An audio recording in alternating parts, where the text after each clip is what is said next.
We're on. Bro. Good morning, Facebook. Where have y'all been? I've been here since 10 after, and waiting on you guys to show up. Y'all come on in. We're gonna take a little walk off. You're gonna do a 5K, a 10K. What do y'all want to do? We're gonna do a faith walk today, and we're gonna do this out of Joshua chapter 2. This is, for Sunday school people, this is a very famous story. This is the story of Joshua sending 2 spies into Jericho to check everything out. To me, this is humorous because, well, it's humorous because it's so like us. It doesn't matter what God's done for you in the past. Every time you come up against something new, the human part of us wants to check it out. Let me see what I'm up against. Let me see how much God am I going to need. So we send 2 spies over to, now God's already promised He's going to give us Jericho, but let's go and see how difficult it's going to be. How hard are we going to have to try? How much are we going to have to pray? How long will we need to fast and study and have Bible study before we get ourselves jazzed up enough to go in? So I don't know if that's not funny to you. I'm sorry that you lost your sense of humor. It's funny to me. Comedians make their living stating the obvious and telling things that everybody knows is true, and we laugh at ourselves. People like to laugh at themselves, especially if they can do it vicariously. In other words, through a comedian, if they can do it through somebody else. A lot of people don't want to laugh at themselves for your benefit, but if we're all together and somebody's making a joke that we think probably hits all of us, then we can all laugh together. So I said this before, but if I ever go into stand-up comedy, I'm going to get all of my material from the Bible. This has got some of the funniest stories in here. I don't know how many times I've taught or preached from this text. I don't think I've ever done 2 of the same things. This thing is so multitudinous in its application. And today I'm taking a different tack than I've ever taken, but it's right here, and I hope to show you that. 2 guys sneak into Jericho. Now, if you know anything about Jericho, Jericho was surrounded by walls that were allegedly thick enough that they actually held chariot races on the top of the wall. And chariots, through research, they indicate that they would carry 6 to 8 chariots abreast. That's how thick the walls were. And based on this story, they had to be pretty thick because Rahab lived on the wall. So her house was actually in the wall. And so the wall apparently had windows in it. Hers did. Her house in the wall had a window, which is part of our story. So these 2 guys, we don't know their names, were sent in to spy out the land. Now, Jericho had FBI, CIA, they had all that stuff, because right away it got to the head nacho. Now that's Spanish for head honcho. The head nacho, the king himself, knew right away that these 2 guys were there. And let me stop and tell you why I said that. Years ago, we went to a football game. You know the Gucci Bowl? Yes. That happens every... So I'm not going to tell you the friends that I went with because this would expose them. But we went with 2 friends to this Gucci Bowl game, and the food, what do you call it? The concessions were not up to par to my friend's wife's in her opinion. And she got so aggravated about something, and she's blonde. And she was running around there, and she turned to Jen. She said, "I want to find the head nacho right now." because I'm going to get something done about this. I have never, and we laughed. She didn't even know we was laughing at her. I know she meant honcho, but she said nacho, and we all heard it, and we all laughed. And she didn't laugh. She didn't lose her mad at all. She was, and we have laughed and laughed about that. We had another friend that she always getting her words mixed. Not the same person, another one. Always get her words messed up, and she was riding with Jan and me, and she said, "Well, I got a raise." That's awesome. She said, "Yeah, they're making it radioactive back to January." I said, "Really?" I said, "I hope you don't die from it."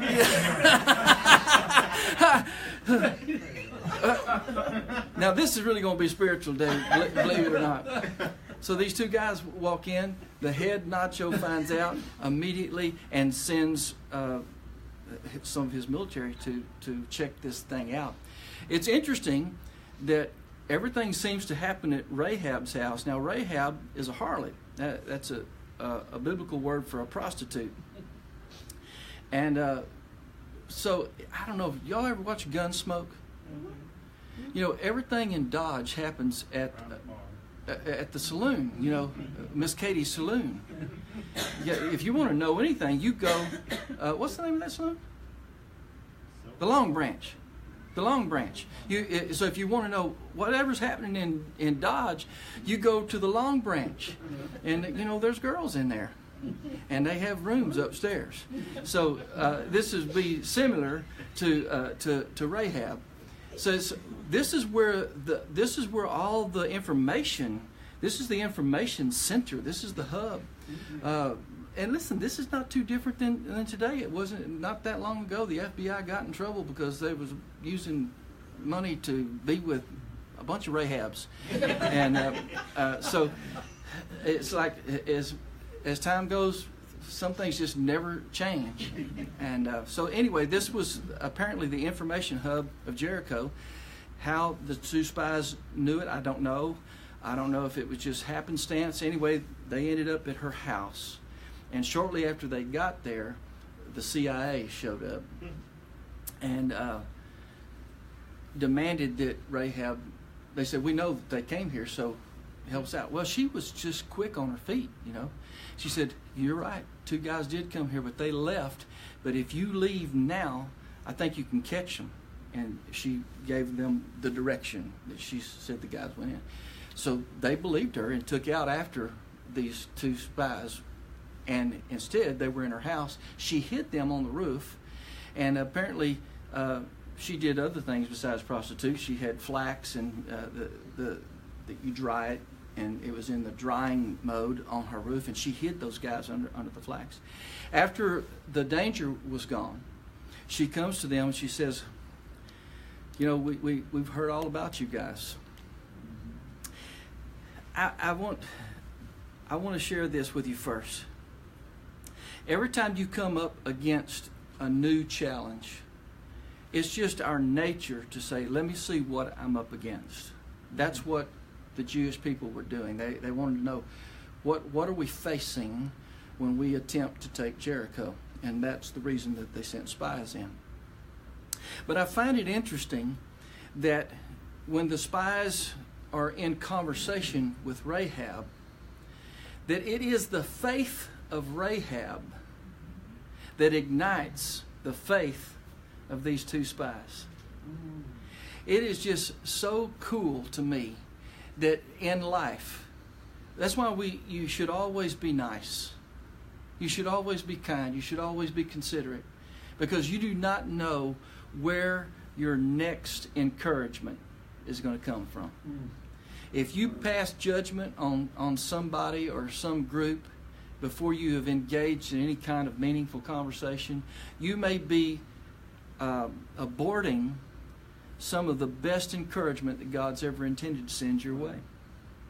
Here's this woman of what we would say ill repute, and she just goes on. I mean, she takes the podium and she starts telling them what God has done for them. I want you to understand something. People are watching your life whether you know it or not. You don't even have to be on Facebook and people are watching your life. You don't have to be on Instagram when people are watching your life. Mm-hmm. The way that you conduct yourself day in and day out, you are building a testimony to other people. You are a witness whether you're trying to or not. For something. You're a witness for something. I think that the highest calling there is to be a witness for Christ. That has to be the highest calling on this planet. A witness for Christ. Let me just break something down for you. You say, well, where did this come from? Let's just bring it out of the ether. The Father's name is I Am. The Son is Christ. The name of the Son is Jesus. Christ is in you, whether you know it or not. It is the knowing that makes it effective. You see, there was a tragic shooting that happened in Florida. God was there. God is there. God is everywhere. God is in you, know it or not. God is in Florida, know it or not. But it's the not knowing that sets up the stage for tragedy. I've used this several times. It bears using again. You saw the commercial of the guy who believed he was of German descent, and he's got all the German attire. He's doing the German dances and everything. But he takes the DNA test and finds out he's not German. He's Scottish. So he gets rid of all of his German attire and gets him a kilt and changes the music and the dance and everything. What is that telling us? That it does matter what you think you are. Because whatever you believe yourself to be, that's how you will act. The gospel message needs to be preached around the world because people are children of God and don't know it. And preachers are supposed to get the message out to every human being on this planet and say, did you know that your body is the temple of God and His Spirit dwells in you? No. Paul said, what? Did you not know that your body is the temple? No, they didn't know it. That's the reason why they were acting like heathen. That's the reason why people do illicit and ugly things, because they do not know who they are. Now, why do you think Rahab was practicing what she was practicing? Well, I submit to you it's because she didn't know who she was. But she still had something that everybody has. And that's faith. And I want to tell you something about faith. It's not mystical. It's not something that just comes showering down out of the ether mystically. Sometimes you have it and sometimes you don't. No, you have it all the time. But what makes your experience what it is what you have faith in. Now here's a woman living a life that probably no one in the sound of my voice would wish for their daughter. But she practiced it nevertheless. But it did not exempt her from faith. She had faith. She believed. And she believed based on some things that she had either experienced personally or she had experienced by hearing. You know what the Bible says? That faith cometh by hearing. And hearing by the Word of God. She heard. She told these two guys, she said, listen, we heard about you guys. We've known about you ever since the Red Sea. Now, wasn't the Red Sea the first big thing that happened for the Israelites after their escape of bondage? That's the first big deal. That's a long time ago. That's 40 years old. Do you know your testimony never ages? What God did for you 40 years ago still is effective right now. Not only in your life, but in somebody else's life.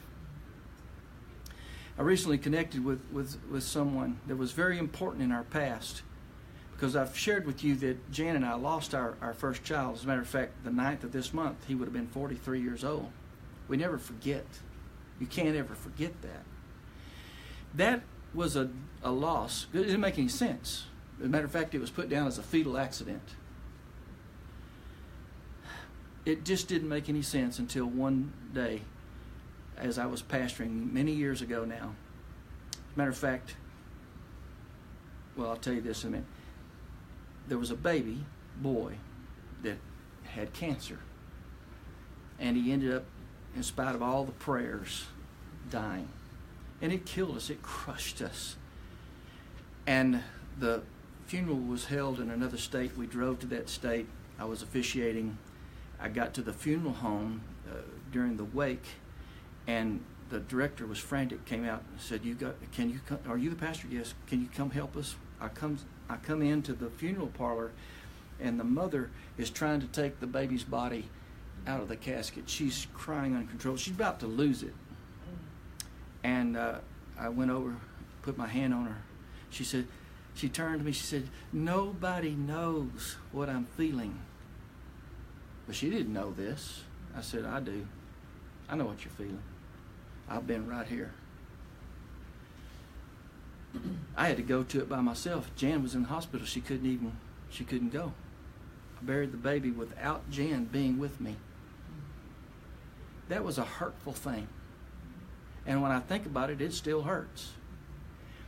That had no value in my mind. I couldn't understand why the waste of this child until this thing happened, and I used my pain to help reach and mitigate a woman's pain that she just felt like nobody knows. Yes, somebody else does know, and God's going to get you through this. And she settled down. Everything became functional again. You do not know something that you experienced 40 years ago, how that may help somebody tomorrow get through a really bad time. But somebody is watching you. Don't ever be afraid to share what God's done in your life, because if it may just be to help you. I want you to understand that faith is logical. That's what Rahab did. She said, "We heard about what happened for you with the Red Sea, how you crossed it on dry ground. What a miracle. And the most recent thing we heard is how y'all destroyed the two kings on the other side of Jordan, Sihon and Og. We heard what you did to them. These were Amorite kings. They were somebody.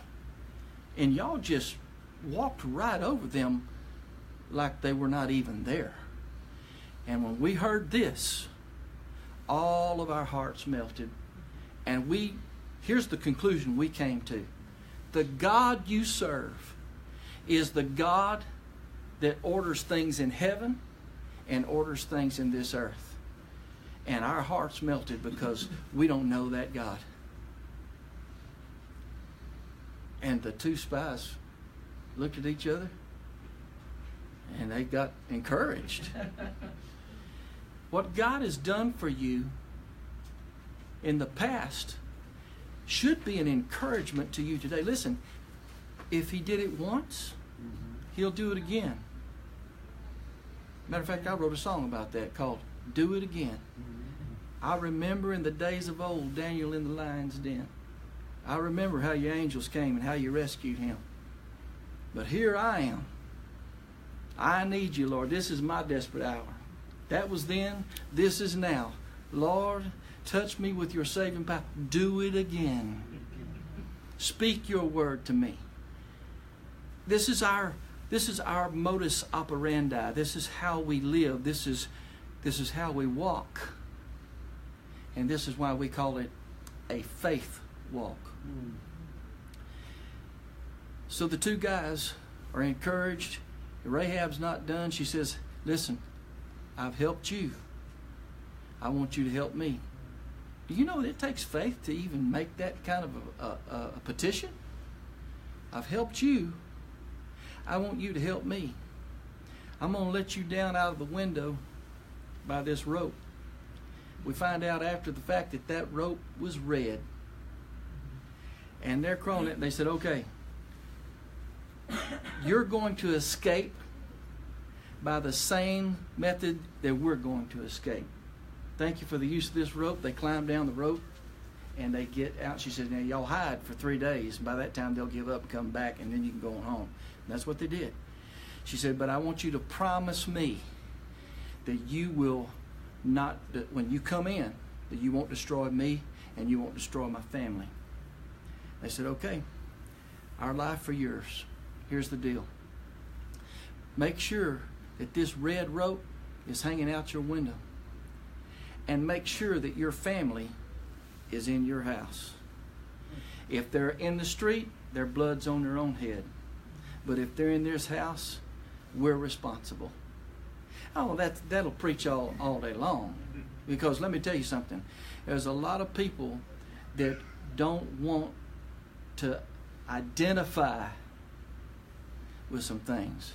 Her dad, it may have been her chore of getting her dad to come into her house. I don't know. I don't know if that was a tough one or not. I don't know if that guy was liberal or conservative. I don't know. It may have been really tough to talk her dad into coming into her house. It may have been tough to get her mom. It may have been tough to get her brothers and her sisters. I don't know. But that was the deal. Here's the deal. They're going to have to be willing to identify with you. As a harlot? No, that's what they're going to see. Remember what I just said. That's what they're going to see. Because I'm going to end with something about what we see. But that's what they're going to see. They're going to see that you're a harlot. But what they need to see is your faith. I submit to you that it is a travesty for any form of religion to attack another form of religion and try to steal that form's faith. When you undermine somebody's faith, you undermine their future. And let me just tell you, there's been a big furor. There's the conservative branch, if you will, of Christianity. Now, if you don't hear this right, some of you are going to get mad at me today. But it's not going to be because I'm changing anything about the gospel. It's because you're not listening. So you better be careful and listen carefully, or you'll be guilty of maligning me erroneously. There is one way to the Father. There's just one way. And Christianity has said that way is through Jesus Christ. And so people come and say, you mean if somebody lives in a remote part of the world and never hears the name of Jesus, that they would die and be lost? And the people who are rigid about this say, unfortunately, yes. But I'm going to tell you right now, they don't really believe that. Even if they say it, they don't believe it. And somebody's screaming at me right now saying, I believe it, I believe it, I believe it. You just don't understand what the one way means.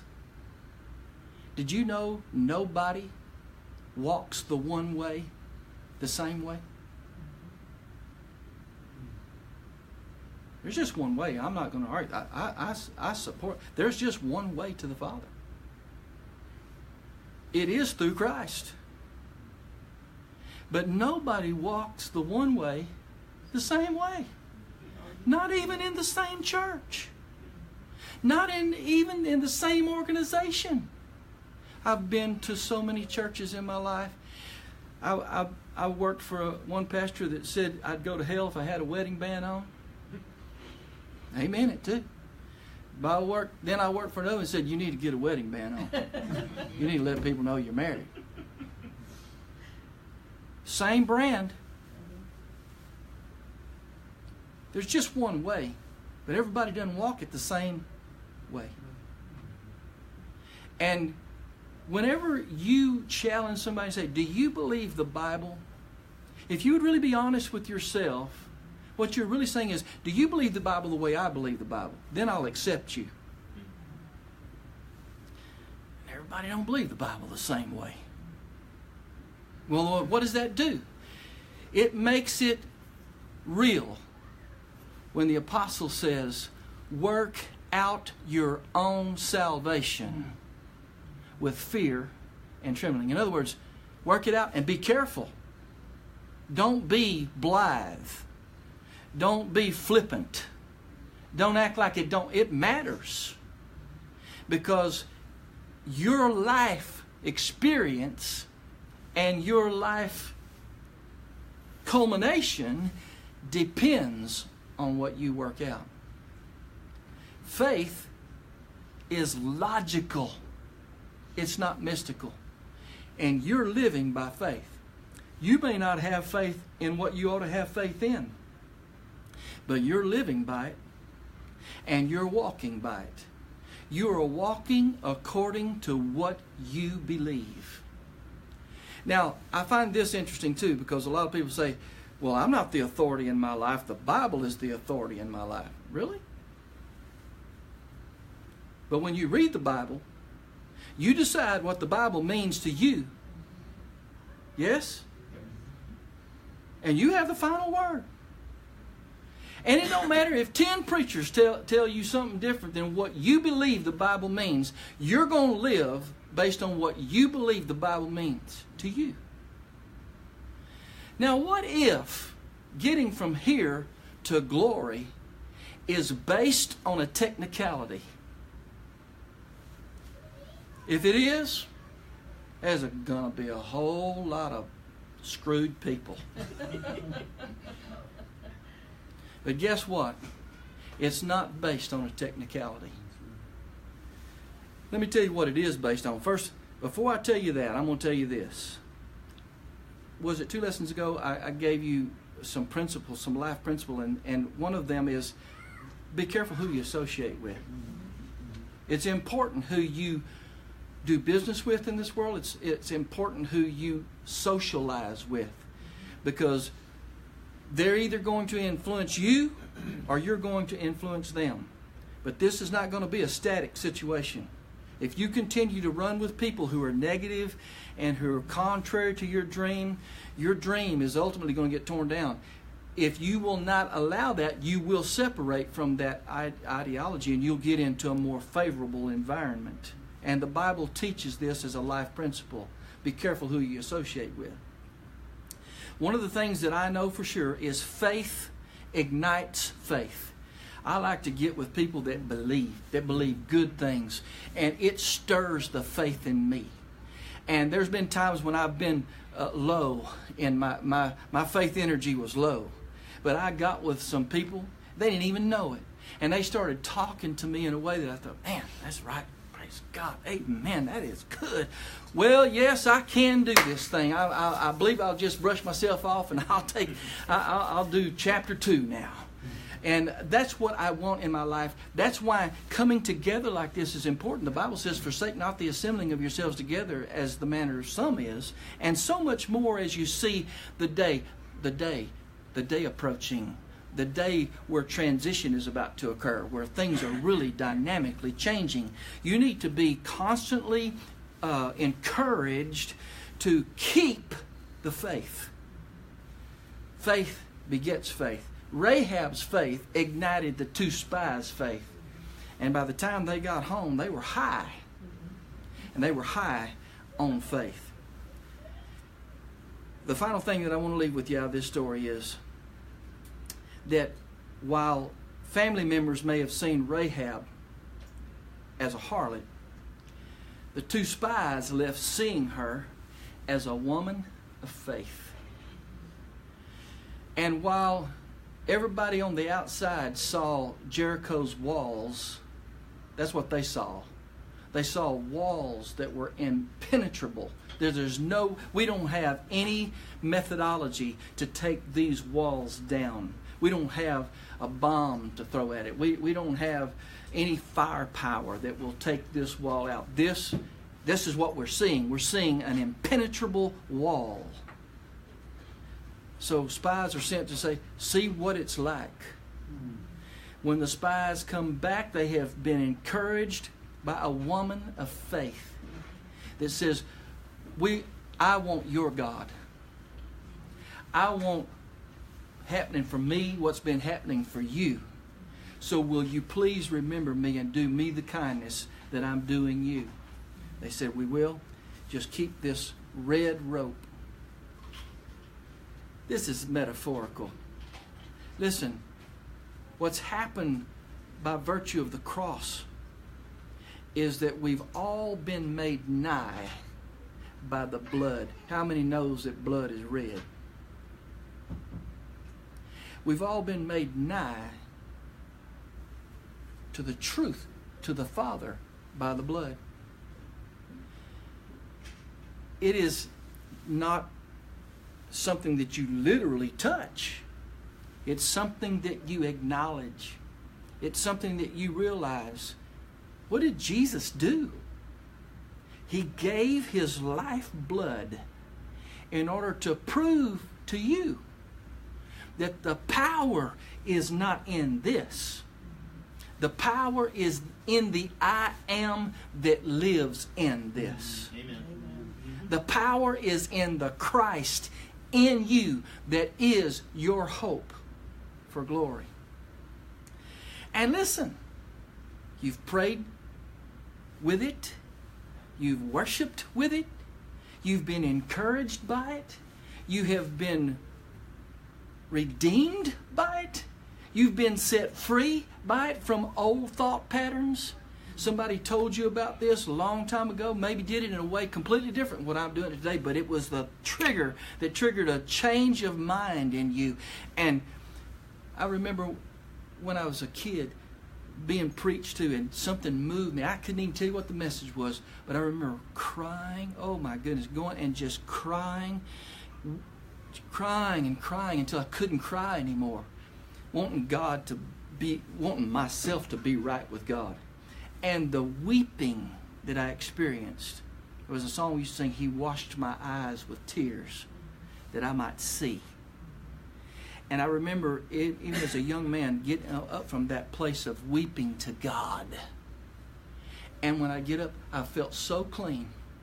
I felt so pure. And I loved everybody. I mean, I just wanted to go hug everybody. I didn't have a beef with anybody. You know, and it would last for a little while. But it would go away. Now, you say, why did it go away? It went away because I didn't have anybody in my life to tell me, this is not an anomaly. This belongs to you all the time, 24/7. What you did is you just made contact with the Christ that's in you. That's your hope. And when you touch it, you don't have a bad thing to say about anybody. Makes me love everybody. Will you sing that? Makes me love the old time religion. Give me that old time religion. Give me that old time. It's good enough for me. It makes me love everybody. That's what it would do. Anybody here have ever experienced that? It's just, you're just new. Do you know you can have that all the time? But the only reason why you ever let that slip away is because you didn't understand, this is who I really am. This was not an anomaly to my life. This is who I just made contact with who I really am. This is what the world doesn't know. They don't know that they are children of God, that they have been born and breathed by God, created in the image of God. Rahab didn't know this, but boy, when she heard about what God had done for them, she said, I want that God to do that for me. And I believe. And her faith, she would have been considered an unbeliever. She wasn't an unbeliever. She was a harlot, but she wasn't an unbeliever. She was a believer. And her faith encouraged the faith of two spies that when they went home and talked to Joshua, they said, let me tell you something. We can do this thing. Don't look at that wall. Don't let the wall scare you. Listen to what we're telling you. Those people, they've become wax. They are afraid of us. We are well able to take Jericho. That's the word that came out. Why? Because there was a woman of faith inside the walls that encouraged the two spies, that brought a faithful report back to Joshua the leader. You see, some people can't get their mind off of she was a harlot, but I'm just going to tell you something. the genealogy of Jesus is traced back through Rahab. Yeah. For by grace are you saved through faith. And it's not of yourselves. It's the gift of God. I want to tell you that whatever you're facing right now, the fact that you're here means that God has already gotten you to this point. Through I don't even know what, but you know. And if God got you through that, God's going to get you through this. Don't despise whoever it is that comes to you and encourages you to believe in God, even if it would be a person of ill repute. Listen to the message. Don't get distracted by what you see. Listen to what's being said. So many people get distracted by antics, whether it's in the pulpit or whether it's in politics or whether it's in a university, and they miss the message. Don't get distracted by what your eyes see. Listen. He that hath ears to hear, let him hear what the Spirit is saying. Yes. Hear the truth. And know this, that by grace are you saved through faith. And that's not of yourself. It's not of your doing. It's not of anything that you will do. It is the gift of God. And the Apostle Paul writes in 2 Corinthians chapter 5, verse 7, little bitty verse. Says, for we walk by faith and not by sight. We are not making our decisions based on what we see. We're making our decisions based on what we know, by what we believe. Why do you believe what you believe? And do you believe everything you say you believe? A lot of people will give a litany of things that they allegedly believe. And when you press them on it, you find out they don't even believe that. Why'd you say that? Well, that's what I was taught all my life. So, I'm not interested in what you were taught all your life. I'm interested in what do you actually believe. Your faith has saved you. Your faith will save you. It's by grace. It's not by what you wear. It's not by the job you do. It's not by any things. It is by what do you believe. I could go into a whole different thing, but my time is up. I want you to be encouraged by this. God got you where you are right now. And the life that you're living is a life lived by faith. The Old Testament says, for the just shall live by their faith. I want you to make sure that what you say you believe, that you actually do believe. Boil it down to what do you believe? And live by that. If there's some things you wished you believed that you don't, start reading about it. It's got to be logical. I can't believe anything that's not logical to me. I can't. And I know what your rebuttal processes are. Well, is electricity logical to you? Yeah. It is to me. It's logical. You know, electricity, the manner that we receive electricity is about to change dramatically.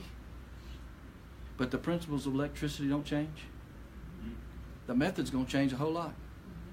Did you know in your lifetime, you're going to put your TV on the wall, it's not going to have a wire. I'm not guessing this. It already is. It's not being sold yet, but it's about to be sold.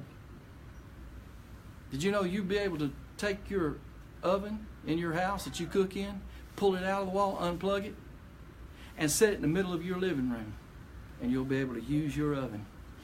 You will. Because electricity didn't change, but the method changed. I'm telling you, God has not changed. But the methods have changed a lot. We're not killing goats. We're not killing sheep. We're not hanging people on a cross. There's a lot of people that are so about the cross that they just want to park around the cross. Listen, I love the fact that that happened. But if you're wanting to cling to the cross, I'm going to make somebody mad, but you need to get mad because you need to get out of the rut that you're in.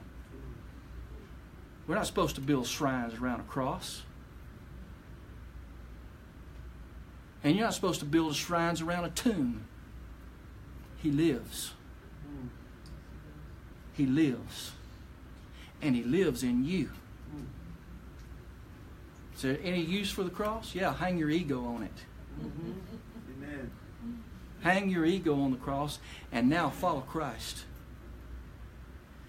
If I made you mad, I'm sorry. I didn't come to make you mad, but sometimes you got to get mad to get glad. This New Testament came into being almost 2,000 years ago. Don't you think that we should have learned something by now? Yes or no? Yes. Electricity doesn't change. God doesn't change. But the methods by which we access electricity and the methods by which we access God do change. Do not despise change. Behold, I do a new thing. Will you not know it? Is there an amen in the house? Amen. Ought to be an amen on Facebook. If you're married to your past to the point that you can't hear something new from God, then you're in the process of dying. But if you're willing to be open and receive what God's doing today, you'll live. And you can live as long as you want to. Now I'm 4 minutes over. I get $100 a minute. So now all the listeners owe me $400 for overtime. God bless you. God keep you. May His face smile on you till we meet again.